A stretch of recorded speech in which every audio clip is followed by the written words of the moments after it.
and he said, you have heat registers venting into your garage. Your home inspector told you about that, right? Do not use this as a garage. Please do not tell me you're parking a car in here. It was like a bomb dropped to hear this. We could be looking at making our own home a death trap.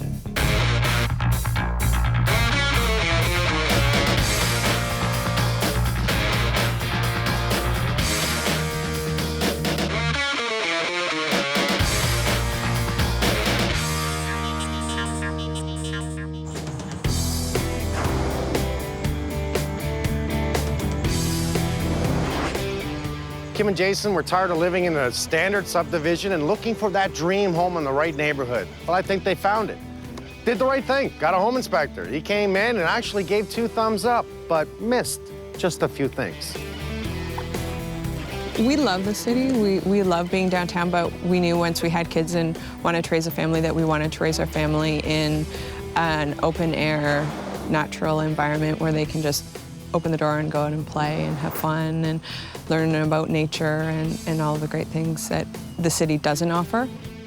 We just had been playing on the internet, looking at houses that were available, and it popped up, and we're like, that looks really neat. And we thought, well, we should take a look. And the second we came and saw it, that was it. The house is 40 years old. It was a unique build. The previous owners had built it themselves, so we really wanted that home inspection because we knew that there would be some things that were different from your standard subdivision, new home inspection. We accepted the fact that as an older house, this is where we're going to have to pour our time, our efforts to update things, and I like doing a lot of little projects around the place, but we needed to be assured for our kids and our safety that the house was structurally sound and things that normal people don't know about. I was present for the home inspection, and then Jay got off of work, and he was there for probably about the last half hour of the home inspection, but it took about 3 hours, I'd say. He appeared very professional. He was very courteous. He went through a few things, explained a few things. He did find a leak in the furnace, and yeah, so we thought everything was going really well. Kim. Mike, nice to meet you. Must Such be a Jason? pleasure. Yes, thanks. Pleasure to meet you. Come on in. What a unique house. Thank you. Thank you so much. I like unique. That's what we thought when we saw it too. Okay, well, we have some issues with the house. Tell me about them. One of the things that we noticed on one of our visits was that there was a leak in the house. The first leak that we noticed was up there. So what we did is we wanted to get a mold inspection done because with 2 little ones, we have a 1-year-old and a 3-year-old, I was really concerned about mold. And that's because of the leak?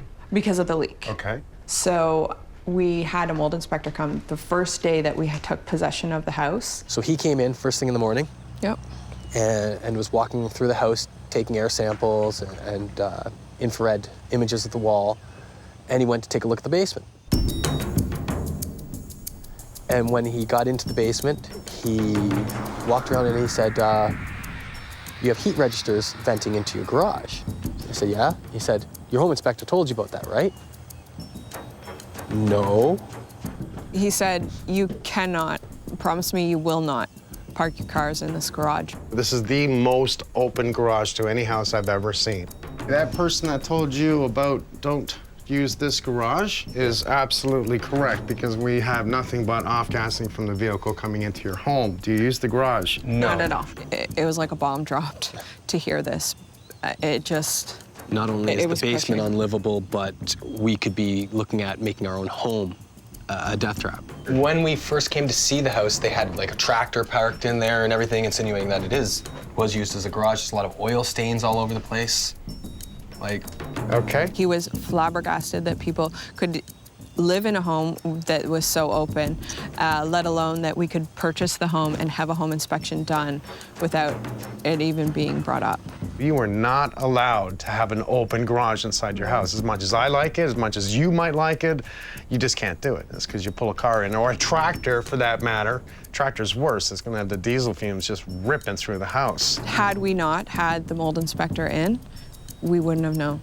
Like, thank goodness for him, because he is the one who brought that to light and who brought it to our attention. And how could you ever forgive yourself had we not known? And had we, the winter had come and we'd been parking in the garage and something had happened to our kids. Oh, one thing we forgot to tell you in the dining room upstairs, when you turn the light on in the basement at night, you can see the light shining up through the dining room floors. Well, it's just like, don't use this as a garage. Just tells me more that you're just left leading everything. And not to mention we have ductwork that's heating, and we have return air, we have a holy cow and a half. That's a garage door. This is considered a garage. That means anyone, if you sell the house, can park a car in here. That means it's against code. And on top of that, he noticed that our dryer vents into our garage as well. And you can see the lint. Well, that's just foolish. Look at all the moisture here. Yeah. The dryer vents right beside where the vents go and bring the air back into the house.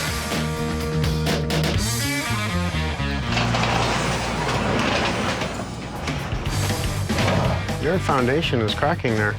Cracked right here as it falls down, and right there. So this whole area now becomes an issue, because if it were to push in this way, what's really holding the wall? Now, I noticed in the report that he did have some foundation cracking. Typical words were used. We have an issue on this back corner here. And we have an issue right there. And he missed this. He should not have missed this. This has like been pushed out. You can see it broken here. It's even pushed out from the ground. We're talking about 4 inches here, so much that it's grabbing the ledger board that holds the deck. Problem is that their header plate really ties in right here, and it is pulling it right off. So nothing's really supporting this deck right here at this point. Nothing. It's not even tied into the house. It's actually pulled it out right from here above the light, right to the end. So think about this for a sec. How long has this been like this? We see indications of the paint that's been painted across here. So at one time, the parge has come off, they painted it. Further parge, in now recent times, has continued to fall off. But look at the retaining wall here. This is all new, right? And I can tell it's new because they actually contoured cut that retaining wall to match the lean of the cinder block retaining wall. So this is a big issue. Yes, it's a retaining wall. It's not part of the structure of the house. It's part of the retaining wall that holds the earth underneath the deck. And more than likely, the problem there is that we don't have proper water drainage. It's building up in the winter, it freezes, it's pushing that wall. So here's the issue. It's going to continue to push it until the point it pulls this deck off the house. Oh my God. And it will collapse, it will come down. I'm gonna have a world of recommendations for you the next time I meet you here. And I'm gonna tell you what I think, what we should do, what we have to do, and we'll take it from there. Okay.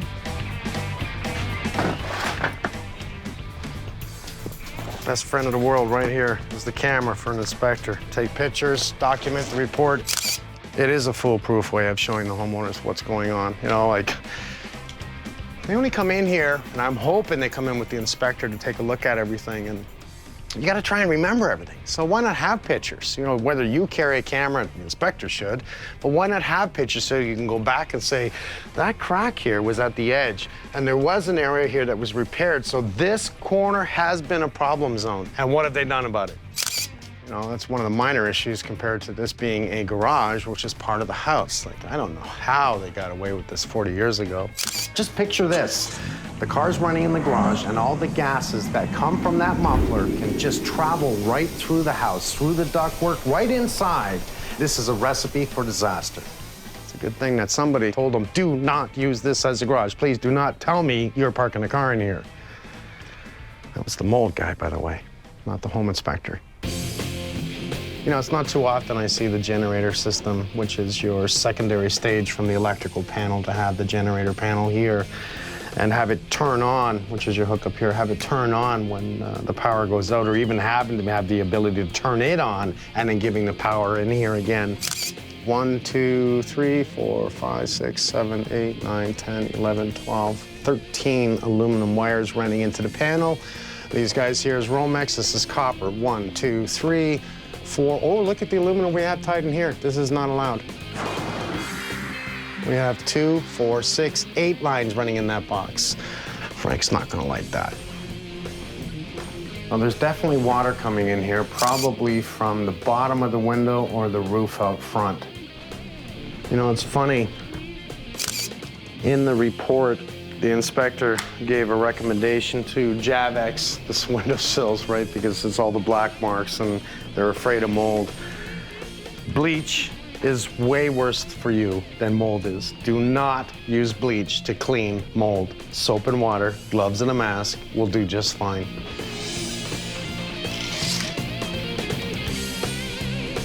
That's at proper height. It's at 32 inches. Just looks low. 32 inches is okay for a railing, but this should be a guard, and we want to see it taller than that just for safety issues. Even my body, look how easily I can go over that, right? Just imagine someone playing up here and you just nudge them, over they go. Now, we know the height's no good, and I just don't like that ceiling fan there at all. That fan turning around here, just clip anybody in the head. That's not the way we do things. Look at this. I've got the kid in me, you know. I can still be a young boy. And for me, what a room to have this as my room. You know, I probably have my, play area down there and my bedroom up here and the closet here. And the cool thing about going through this closet, you can actually go underneath the stairs and into the attic space here. That is just too cool.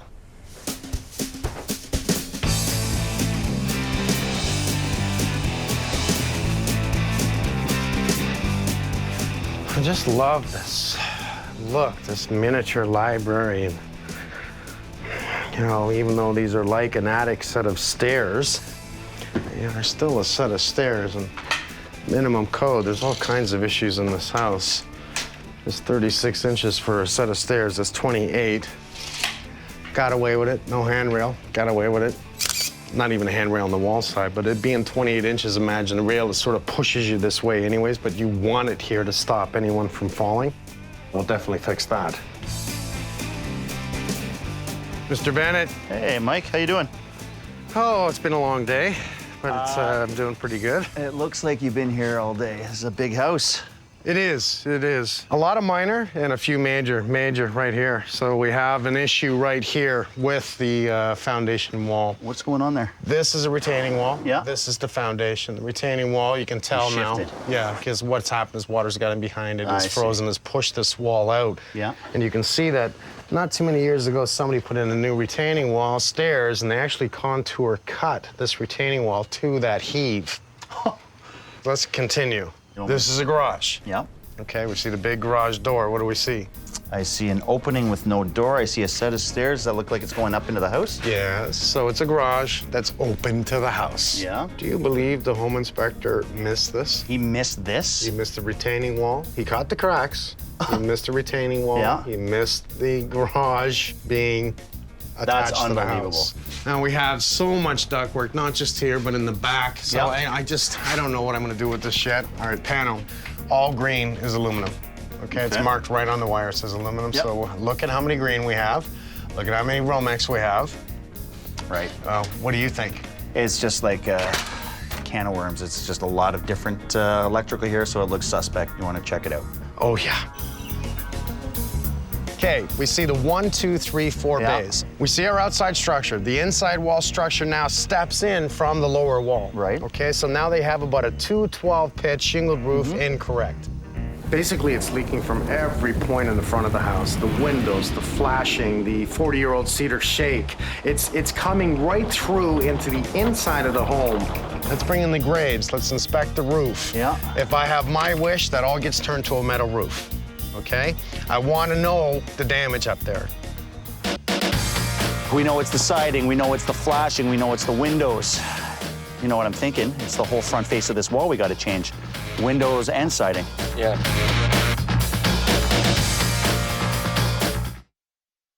Let's look at the foundation wall. I want the drain scoped on the outside to find out our options of water flow from the retaining wall to the front driveway, of my options and what I'm going to do with the garage. Now, beautiful house on the outside, isn't it?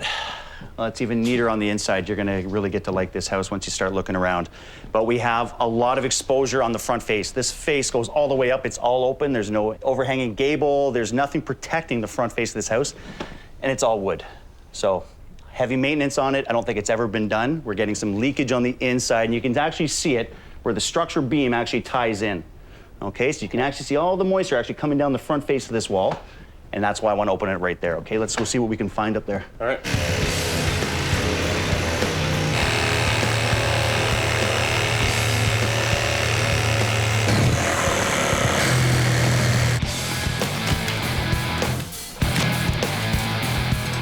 Oh, yeah. Now, this is more than just a seam leak. There's a lot of water coming in right at this beam connection, and you can actually see it right there. Oh, yeah. The amount of insects alone in this, just one bat of insulation, the amount of dirt, you can just see that something is running from the inside of those walls straight in. And actually, you can see water stains on the underneath of the sheeting here. We're looking at the same thing there? Yeah. Damon? Hey, Steve, good timing, man. How you doing? Good, how are you? Well, I don't know yet. I see a lot of moisture on the bottom of this roof, I'll tell you that much, and I can see it actually running down the rafters, Steve, right to the edge of the plate. I can't see past there, but there's a good breeze coming in there and a lot of moisture, and everything is just starting to rot. These windows are an absolute mess. Somebody has caulked the crap out of this. The caulking's not very old at all. And the flashing here, look at that. Like, I mean, you even have the nail hose exposed. Like, just so much. So many leak spots on this roof right off the bat. Yeah, with your driving rains, you know, the cedar becomes a bit of an issue. Well, especially if no one's maintaining it. I mean, this looks like it hasn't been stained in a while either. It's all peeling off. It's rotting at the bottom here. Take a look at this, Stevie. I didn't even bend this flashing. Think of the rain that's getting in there and driving right into that window. Oh, that's not a leak. Where'd my finger go? You can stick your finger in there. Okay, so we know it's the siding, we know it's the flashing, we know it's the windows. You know what I'm thinking? It's the whole front face of this wall we got to change. Windows and siding. Yeah.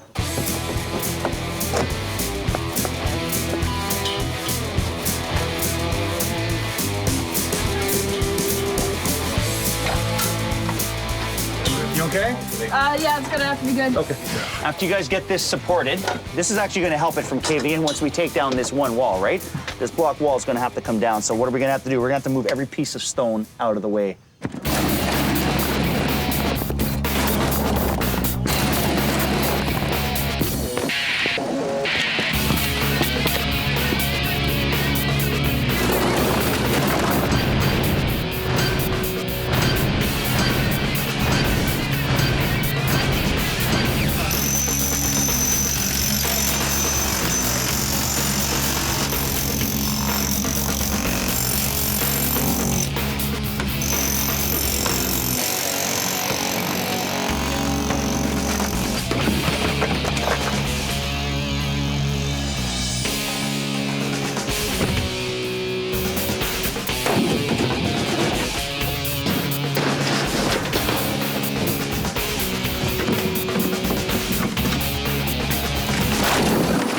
Oh yeah, baby. So Dom, there's one reason I brought you here. It's a little daunting, just looking at the front face of this house, isn't it? Yes, it is. That front face is cedar shake. It's been leaking, the windows are leaking, the flashing has been done improperly, the caulking is horrible, and the windows are failing at this point. I say we do them all, Damon. Number one, just to give the same exposure from the outside. Yeah? Number two, they're all gonna fail, if not now, very soon. They're rotted. I mean, I can tell from this distance here, they're very rotted. Up close, you'll see it. And if we're doing it, you might as well do it properly.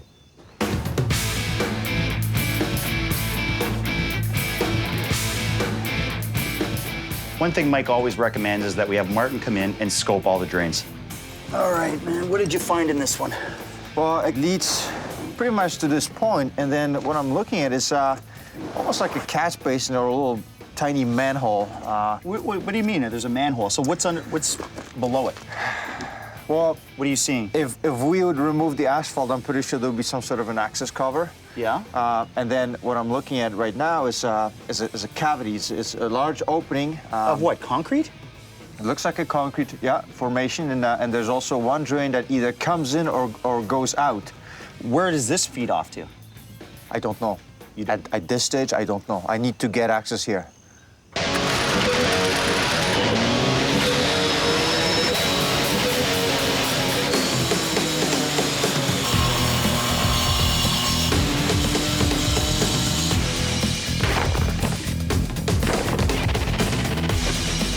Hey, Martin, you coming gentlemen, for the big unveiling. Martin.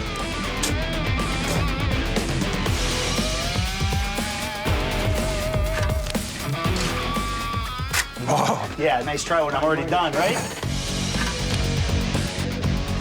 I wouldn't be surprised if this was a catch basin to grab the, Rainwater? the rainwater, the snow.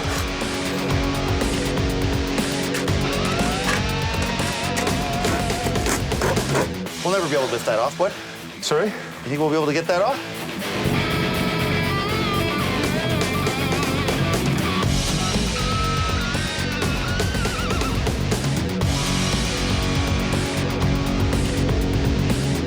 We'll scope it with the camera, find out where we go from here. Yeah. I think you're right. It's probably just a catch basin.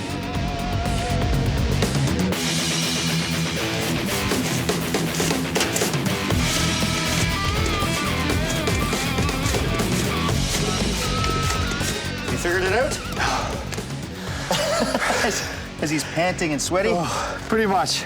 What have you found down that drain? Okay, I got 1, 2, 3, 4 inlets, lines that are draining the storm water, groundwater into this Whatever. This cavity, well? whatever you want to call it, yeah. And then I have this a 6-inch clay pipe, which seems like a discharge. Now I pushed the camera about 90 feet from this point out, and I'm heading towards the road. If we can actually use that pipe and discharge the water out of here using this, that would be ideal. I mean, we have really nowhere else to discharge it right now. We're in a bowl. We're in the bottom of a bowl right now, so we're really digging this out. Bringing it somewhere else is really going to be tough, especially with the amount of trees and roots we'd be dealing with. Of course, of course. This would be a great option. Any water that accumulates by the house can actually be directed into the catch basin and out to the road. It's not a garage. We're gonna turn it back into a basement, okay? I wanna make sure you don't park your vehicle in there. I'm sorry. That just shows that it's not just one thing. There's a lot of things happening here. This siding is definitely leaking, and so are these windows. Replacing the siding? Replacing the windows? More than likely, both. This is one of our biggest days. We actually have Colin starting on the wall here. What I want him to do is actually tie a new block wall in to fill this in. We're gonna leave a double door here so they can swing out and actually get stuff in and out of here. So core, we got a 12-inch course here. When you tie in your new block wall here, are you gonna come into the half bricks on the existing wall? Are you gonna take those out, tie back in? How do you wanna do this? No, I'm just gonna use brick ties and go up. So you just wrap them up onto that wall? Yeah. Sufficient down here, you're gonna chip off some of the top concrete, I'm assuming? Yeah, we'll remove this lip. You can see it's already separating itself. Yeah, because when they poured this, they probably just poured right over the footings part too, right? Yeah, it's already separating itself. So we'll peel off this top layer, and then our block will just go right up continuous from the 4 feet below all the way up. So this is like at least a 2-day project. Yep. Okay, so what I'm gonna do for these people is I'm gonna build an enclosure here while you guys are working. I'm gonna insulate it because, you know, they got 2 kids, and this is, the whole story here is this is all exposed to the upstairs. We can't make this into a garage. I gotta close this in, that's why you're here.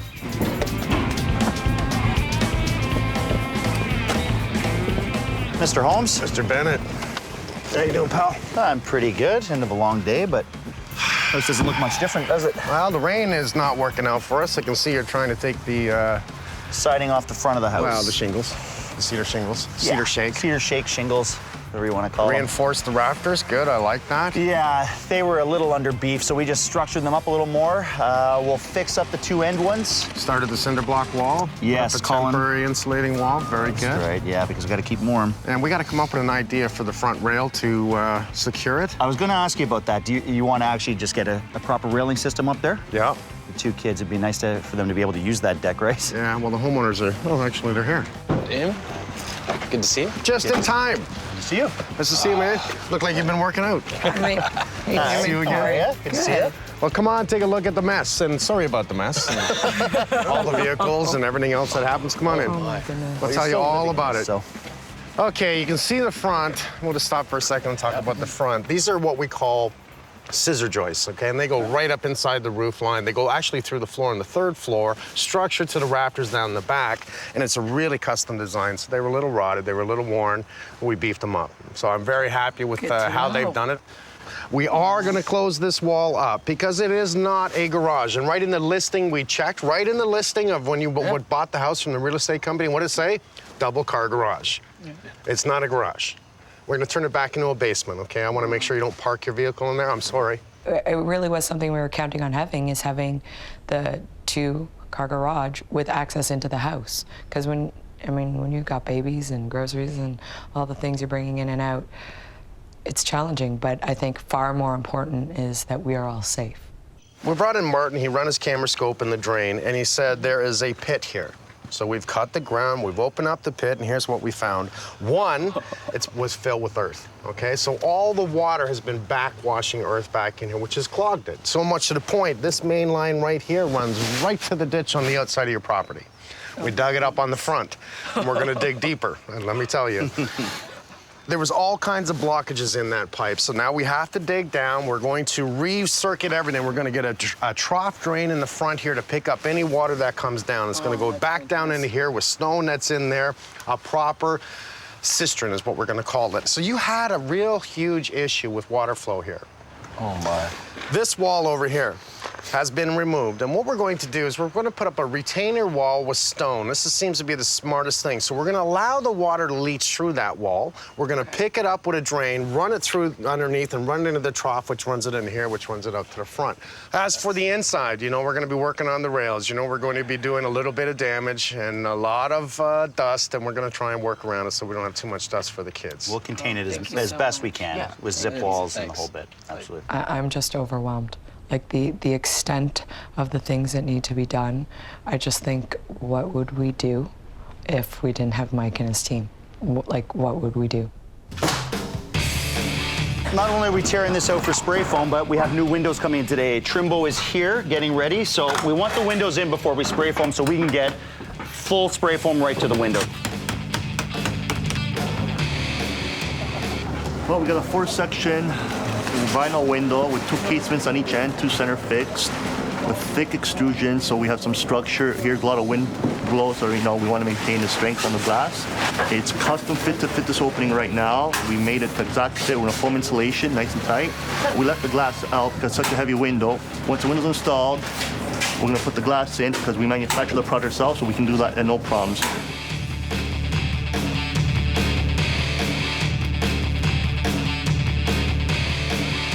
Okay, so we just basically finished doing our test and troubleshoot. Main issue that we have in this home, 2 of them basically. One is that we have one line coming out of this panel, coming into this junction box right here, which is way overloaded. We have 35 items on it. 12 is max that we have to put on here. Did some investigating, and we found this right here. Here, I'm actually gonna pull that off. That's a moret that's basically melted. The cause of this home was done with aluminum wiring. Wires were short, I guess, when they replaced the panel, so they extended the wires. Well, they used copper to extend the wires. Okay, so basically, when you're gonna put copper and aluminum together, there's a few things you need to worry about. First, when you put your wires together, you gotta put Norlux on it to stop the from oxidizing. Secondly, you need to make sure you have the proper moret. This moret here, clear as day, is not the proper moret. What ends up happening is the aluminum will heat up more than the copper. So, and it will expand and contract.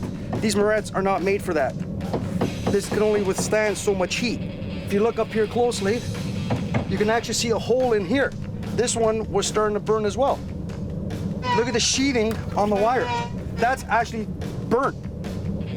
Before I leave here, I need to make this safe.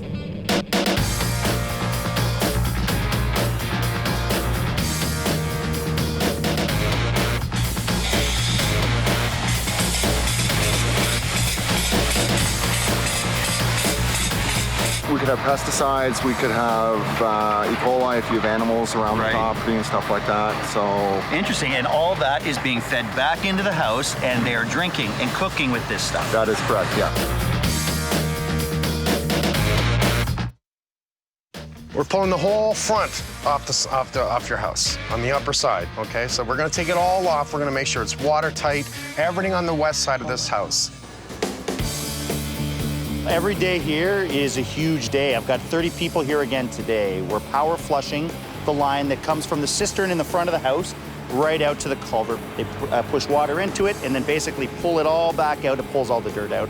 It's fantastic. We can use that line. It saves me a lot of trouble. My guys are in for it today. They're digging the whole day today. That's the whole crew. They have to dig in for the gabion basket that we're going to put in. It's basically a retaining wall that's caged in. So we get a cage, we fill it with rock. It allows water to seep through. We bring it towards the drain in front of the garage, and that's why we're power flushing that line to bring all that water back out to the culvert where it should be. We have the Bowens here today. They're finishing off their block course. We're going to get them to parge the outside front just to give it a proper finish. We have to tie that wall in to make it look like it was always there. We have Steve Graves here today. We're going to start ripping off the whole front face of that wall today, get all the siding off of it, prepare for the windows. We have Trimbo here today, ready to install those windows as soon as Steve's done. It's a long conveyor belt of guys ready to work today, and most of them are up on that roof.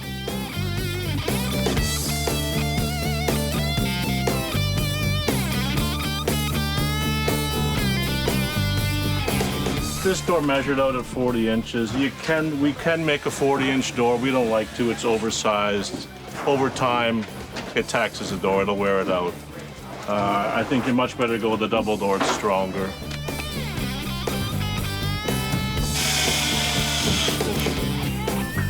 Removing a railing that is below code and replacing it with a railing that is at code.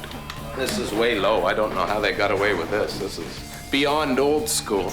You know what I mean? I've never seen them this low before.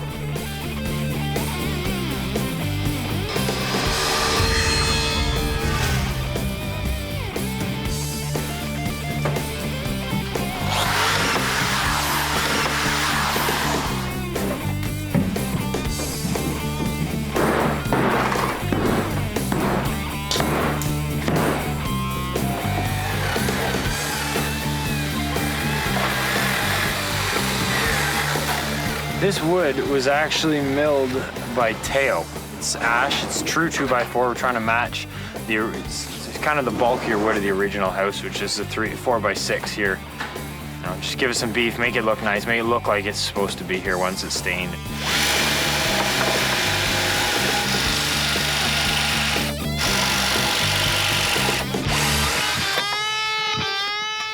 So Hugh, I heard you found some problems with the well here. Yes, we did. A couple of issues here. Number one, this well is actually in a pit.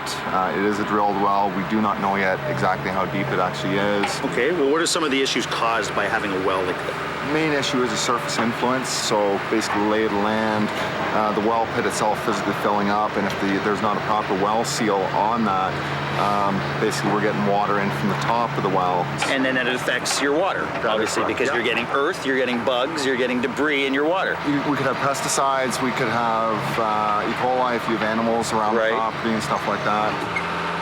We're going to raise this casing up above grade so there's no potential of surface influence into this actual well. So we're going to have a pump here. It's going to pump it back into the house. Now, where in the house? It's going to be over in the far corner of the house. Yeah. We're going to have a pressure tank there. From there, we're going to send it through some treatment equipment.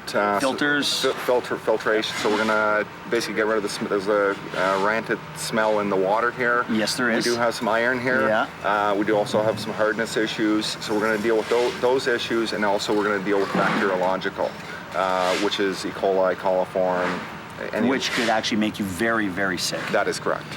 Once it's left our treatment equipment, it will be safe and potable to drink. So you mean they could actually lose the bottled water and maybe drink their own water for a change? That is correct. The other thing which we're actually also going to be doing is we're putting in a reverse osmosis system so they can virtually lose all their bottles. There's no more lugging bottles. They will be very happy. Yeah. I can guarantee they'll be very happy.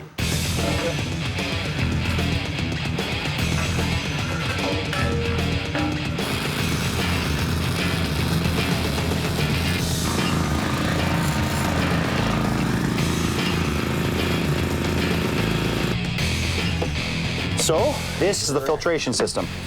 You want to explain it a little bit for me? We're going to start holding fresh here. Right. We're going to put a precipitator tank right here. Precipitation tank? Yes. Is that what it's called? And what does that do? That will oxidize the iron. There's a bit of iron in the water, so you have to put air into the system to oxidize the iron. That's the only way that this system will be able to filter it. So once the iron gets filtered out of it, it will flow through here. It'll come in. It'll go through a pre-filter. From the pre-filter, it'll go into the softener tank. takes all your hardness and calcium and all that out of the water. So it's going through almost 3 filtration systems. Basically, yeah. The iron, then like a sediment filter. Yeah. And then it goes through your softening filter. Wow.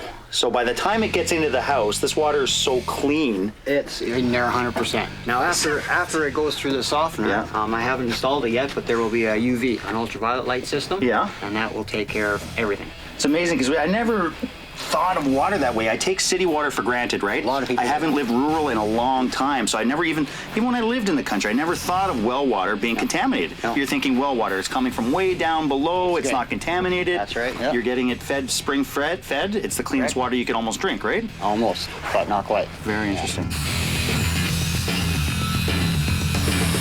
Once we're completed here, basically what you're going to see is the hole itself will be all be filled in.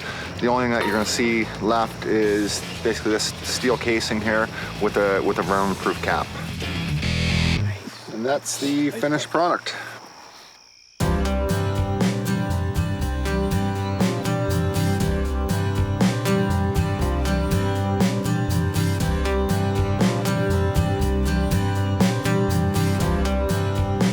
Crazy day today, but it's good. We're getting to the end. Everyone's actually doing their final connections. I have Craig Lowe here today. It's fantastic. He's actually painting my wall for me as we speak. That always means the end to me. We have electricians doing their final today. They're putting in their lights, putting on their switch plates, their covers. That's a good sign for me. The inside is actually being completed. We still have Martin here today hooking up the drains, getting the water out of here, which is fantastic. We also have Teo here today. He's doing the landscaping down there. I mean, we've all got to be on top of each other as usual to finish this, get these people back home. We've been here way too long. The job got out of hand. It exploded on us like they do sometimes. We had to stay and finish it. We're getting near the end. So we've applied 2 coats of base coat. We've primed the walls. Now we're ready for finish coat. We're applying the finish coat. The owner's chosen a Venetian finish, which has swirls inside of it. So this is the last step, and we're done very shortly. We're installing our metal roof. It's a steel, pre-painted steel system. The fasteners are actually hidden, much like siding, so the panels actually overlap and lock in. Most of the fasteners are hidden from any weather, which would corrode them. Typically, that's where these types of roofs fail first. Ideally, we don't want the snow or ice to build up and cause problems. So the type of roofing itself is basically ice dam proof. At the same time, we don't want all that snow and ice sliding off and potentially causing body harm. So what the snow guards do is they just retain the snow to the point where it just sort of prevents huge amounts sliding off at once.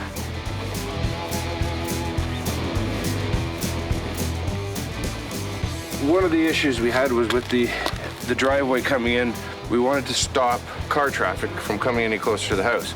To do that, we had to create a break in here. Then we have the top of the cistern that was buried in the driveway. To make a break in that so that we can access it, or someone can access it later if there is ever any issue, is I changed the stone. I went to a different stone to a different pattern. If there is an issue, all they have to do is pull that one square, dig down, pull the cover again, fix whatever's wrong, fill it back in, put the pattern back in. It'll all work together, and that way they're not hunting in the dark to try and find where that is.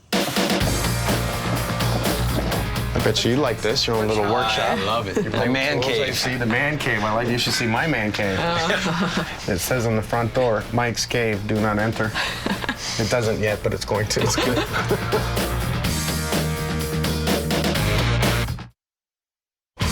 That looks really good. Look at the front of that. I love the windows. I love the rails. Isn't that nice? Yeah, that is really good. You can really And look at see that. the difference. Can't even tell there was a garage door there I know. before. It That just is blends right in. awesome. Good job. Let's go Thank you, inside. buddy. All right.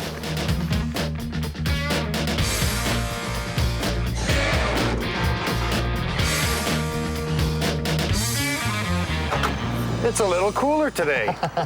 Just a little chilly. At least one of you's wearing a coat. Kim, nice to see you again. Hi, Kim. Sir Jay, nice to see you, man. You guys are looking great. Thank you very much. How you like this? It's amazing.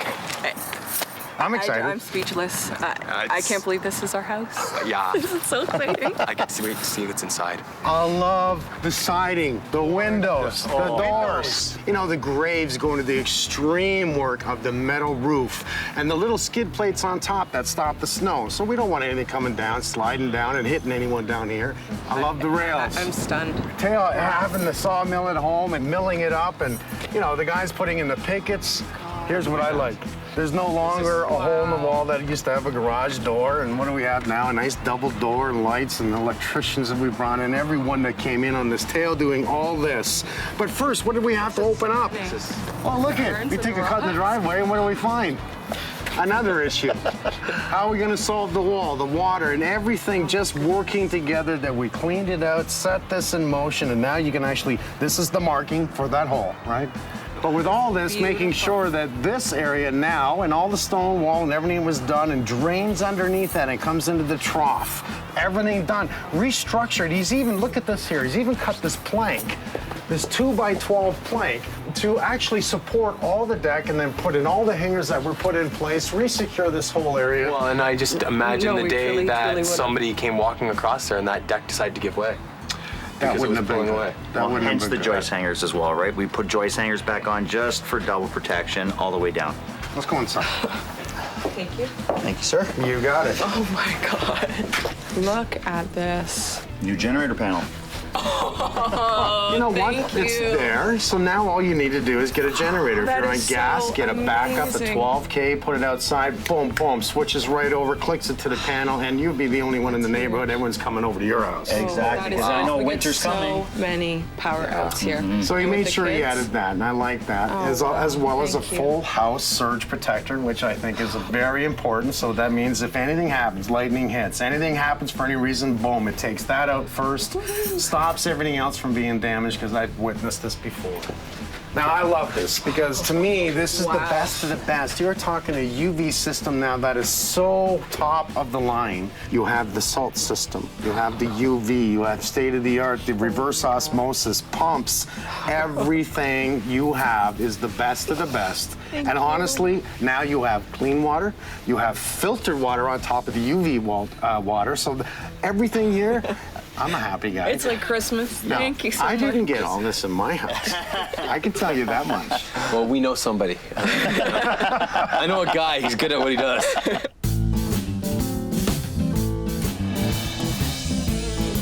You remember the stairs? And I call them really the stairs of death that were over here. To me, they were not so good, but you know what? By putting up rails, it makes it nice and safe for the kids. So I'm happy with this. That is huge. Thank you. For me, this is the look. You know, you come up here, it was the whole thing about being downstairs, and then coming up here was having this open concept. We took down all that barn board that was there, right? Yep. By taking that wood off and solving all the water issues, which we found everywhere, and insulating it with the wall tight and bringing in those guys to do it, and putting up the drywall, doesn't that kind of brighten the area? I don't even know how to describe it. It looks like a completely different house. You notice we don't have a ceiling fan here. Not only is the blade not going to knock you and the kids out, but the rails are proper height and nice and strong. I am completely blown away by what was found and what was fixed and the extent to which things were done, the professionalism. I don't know how we ever would have been able to afford to do this because we sunk our life savings into this house. Thank you. Thank you so very much. Thank you so much. Thank you so much. Thank you, Damon. No worries. Thank you. Dude, you're a good guy. Too much. Yeah, we don't even. I don't know. I want to shake it. We're gonna adopt Damon. We're having a third child. He's Damon.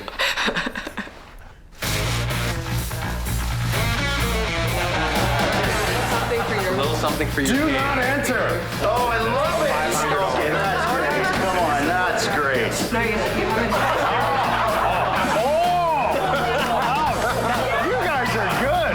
That is awesome, you guys. I just need a Sharpie. Somebody give me a Sharpie.